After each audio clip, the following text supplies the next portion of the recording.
বাদশাহ হারুনুর রশিদ তার সম্মানিত স্ত্রীকে নিয়ে একদিন পূর্ণিমার রজনীতে স্ত্রীর সাথে কথাবার্তা বলতেছেন, আলাপ আলোচনা করতেছেন।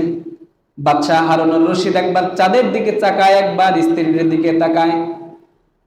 বাদশাহ হারুনুর রশিদ চাঁদের দিকে দেখার পরে স্ত্রীকে ডাক দিয়ে বলে, আমার প্রিয়তমা, আমার ভালোবাসা, আমার মাহবুবা, তুমি আমার কাছে এই চাঁদের চেয়েও বেশি সুন্দর। স্ত্রী বলে, কি বলেন, মানুষ কি চাঁদের চেয়েও বেশি সুন্দর হইতে পারে নাকি? খলিফা হারুনুর রশিদ বলে, হ্যাঁ হ্যাঁ, মানুষ চাঁদের চেয়েও সুন্দর হইতে পারে। তুমি যদি চাঁদের চেয়েও সুন্দর না হও, তাহলে তুমি শুনে রাখো, তুমি এখনই আমার পক্ষ থেকে 3 তালাক। তুমি যদি চাঁদের চেয়েও বেশি সুন্দর না হও, তাহলে তুমি 3 তালাক। এবার খলিফার স্ত্রী মাথায় হাত দিছে, স্বামী আপনি কি বলে ফেললেন? খলিফা, আপনি কি বলে ফেললেন? তিনিও তালাকের মাসালা সম্পর্কে অবগত ছিলেন। বলেন দেখিনি, কোন পুরুষ যদি তার স্ত্রীকে তালাক দেয়, তাহলে সেই স্ত্রী থাকে না চলে যায়? চলে যায়। কোন পুরুষ যদি তার স্ত্রীকে বলে যে তুমি 3 তালাক, তাহলে সেই স্ত্রী আর স্ত্রী থাকে না, তাদের বিবাহ বন্ধন শেষ হয়ে যায়। কিন্তু আমাদের সমাজে অনেক মানুষ এটা মানতেই চায় না। মনে করে সামথিং একটা ব্যাপার, সহজ একটা ব্যাপার বলে ফেললাম, চামড়ার মুখ বলে ফেললাম, কিছুই হবে না, নাউজুবিল্লাহ।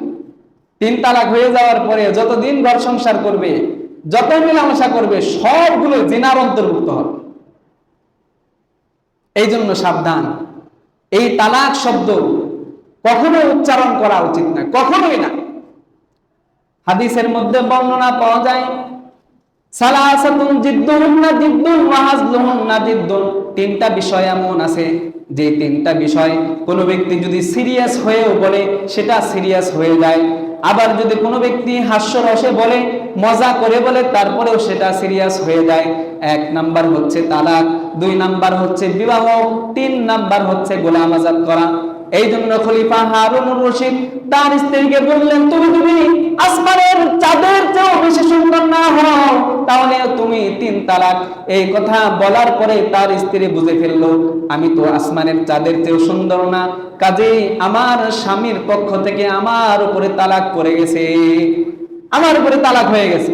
এবার তিনি তার মতো আলাদা করে থাকতে শুরু করলেন। স্বামীকে বলতে লাগলেন, এমন কি কথা বলে ফেললেন, কি ধরনের কথা বলে ফেললেন, যার কারণে আমাদের সম্পর্কটা নষ্ট হয়ে গেল। খলিফা হারুনুর রশিদের হুঁশ ফিরে আসতে তিনিও বললেন, চুপ করো, এই কথাটা অন্যের কাছে প্রকাশ করবা না। আগামীকাল দেশের সমস্ত আলেম ওলামাদেরকে নিয়ে একত্রিত হব, তাদের কাছে বিষয়টা উত্থাপন করব, তারা যে সমাধান দান করে এর কোনো সহজ সমাধান বের করা যায় কিনা, যে সমাধানের মাধ্যমে জানা যাবে তুমি আমার পক্ষ থেকে তালাক প্রাপ্ত হও নাই।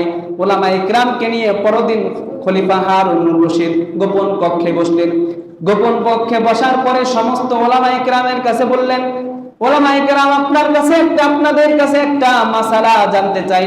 সেই মাসালা হলো, কোন ব্যক্তি যদি তার স্ত্রীকে বলে, তুমি যদি চাঁদের চেয়েও বেশি সুন্দর না হও, তাহলে তুমি 3 তালাক। এই কথা বলার কারণে স্বামীর পক্ষ থেকে সেই স্ত্রী তালাক প্রাপ্ত হয়ে যাবে কিনা, স্বামীর পক্ষ থেকে তালাক প্রাপ্ত হয়ে যাবে কিনা, বিষয়টা আপনারা আমাকে একটু সমাধান দিয়ে দেন। ওই মজলিসে অনেক আলেম ওলামা ছিলেন। এর মধ্যে একজন ব্যক্তি জিজ্ঞেস করে ফেললেন যে, বাচ্চা, আপনি তো নাম নির্দিষ্ট করেন নাই, মাসালা বিষয়টা কি আপনার সাথেই ঘটছে? বাচ্চা বললেন, হ্যাঁ, আমার সাথেই ঘটছে।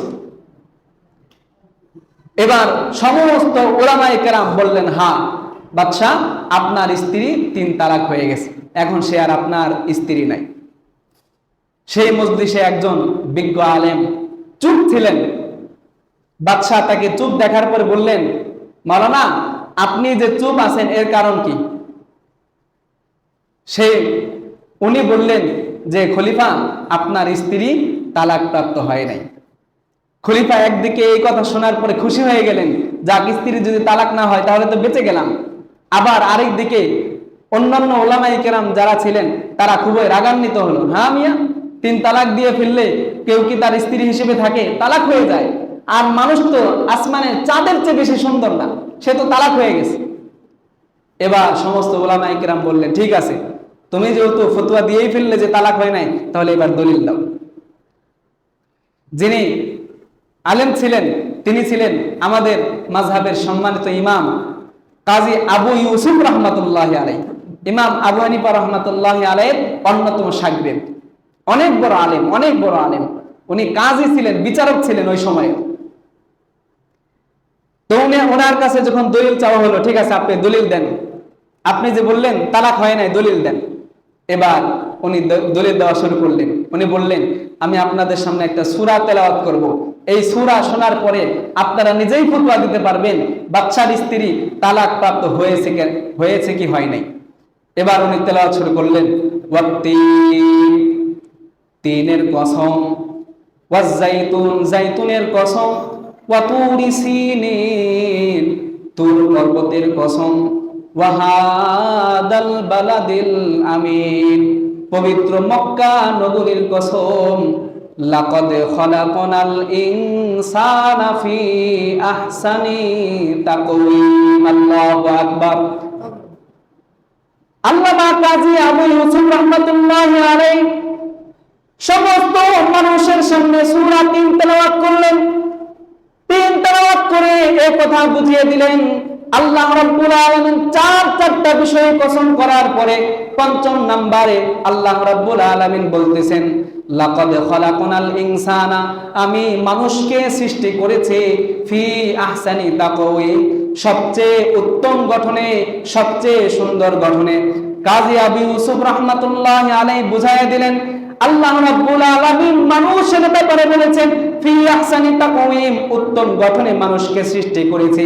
আল্লাহ রাব্বুল আলামিন দুনিয়ার অন্য কোন মাখলুকের ব্যাপারে আহসানু তাকওয়িম বলে নাই। চাঁদের ব্যাপারে আল্লাহ রাব্বুল আলামিন বলে নাই তাকে উত্তম ভাবে সৃষ্টি করেছি, বলেছে কোথাও?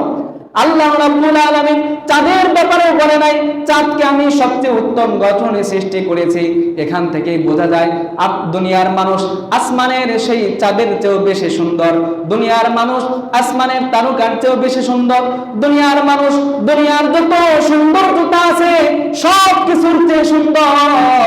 এখান থেকে কাজী আবু ইউসুফ রাহমাতুল্লাহি আলাইহি ফতোয়া দিয়ে দিলেন, খলিফা আপনি আপনার স্ত্রীকে বলেছেন তুমি যদি চাঁদের চেয়েও সুন্দর না হও তাহলে তুমি 3 তালাক, আপনার স্ত্রী তালাক হয় নাই, কারণ আল্লাহ রাব্বুল আলামিন আপনার স্ত্রীকে মানুষ হিসেবে সৃষ্টি করেছেন, আর মানুষ হলো আসমানের চাঁদের চেয়েও বেশি সুন্দর। সুবহানাল্লাহ।